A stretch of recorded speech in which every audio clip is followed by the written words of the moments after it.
My mom's new watering bowl got in today, so I'll be filling that up. And the only reason we got a new one is because this happened to the old one during the freeze, so. Hooray. Now I get to fill it.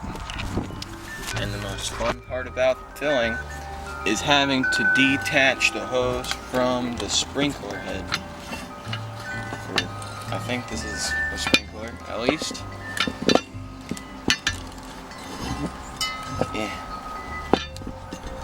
If you guys can't tell, I'm not exactly a handyman, but I did it. Follow the hose back to the water outlet. Now we get to do the most fun part. Turning on the water. Alright, ready? Here's how you do this. So you grab the nozzle, right? And you twist it. And after you twist it, you follow the hose back.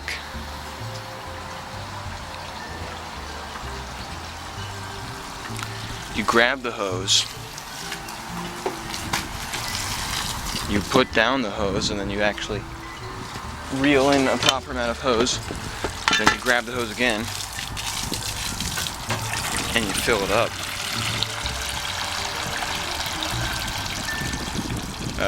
Here's outside work 101 right here. I'm the best at this. Then you put it down.